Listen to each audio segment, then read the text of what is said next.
So how do you find your inner child? How do you meet your inner child? How do you discover it? Where is it? What is it? How do I start to connect with this thing? It sounds so abstract. So this is where emotional triggers come in. If you'll notice, your experience is in the moment. Okay, we are very often emotionally triggered throughout our day. What's an emotional trigger? Think about a time that you overreacted. Okay, and you have to be careful. Because a lot of times people who themselves are not yet emotionally healthy will tell you you're just overreacting and they want to shut you down completely. That's because they're uncomfortable with feelings.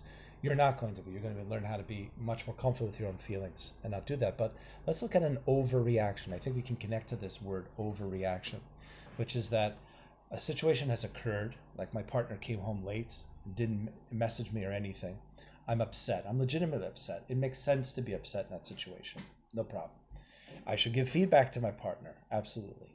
The thing is that I'm noticing a huge amount of like rage, anger, upsetness. My reaction is not just about the experience, but there's an intensity to it. There's a strength of the inner reaction, my upsetness to the person that doesn't really seem to fit with the situation. So the fact that they're late and it bothers me, I need to give feedback. The problem in most relationships is that it stays there.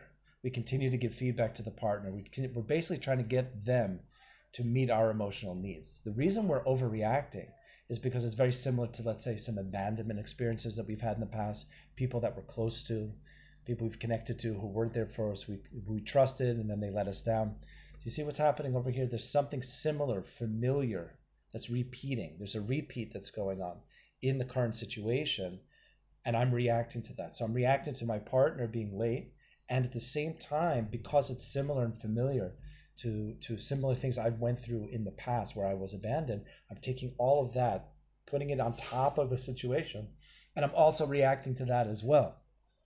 So that's why there's such a strong, intense situation that's going on here. I'm reacting to my partner, and it's bringing out all of the feelings I've felt in similar situations in the past because it's similar. Now, if I only talk to my partner to give them feedback, to make them change, I'm trying to get them basically to meet my need for reassurance, validation, security, that I won't be abandoned.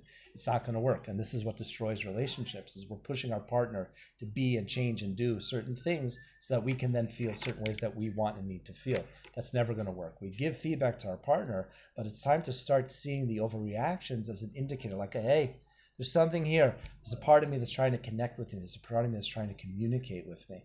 That's the inner child.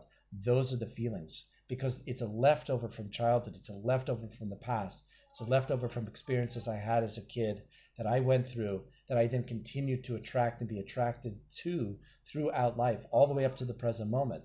This particular story of the partner coming home late, it's not even really about them. Yes, I give them feedback, but they're just the most current, recent person in my life, putting me face to face with a very familiar collection of feelings.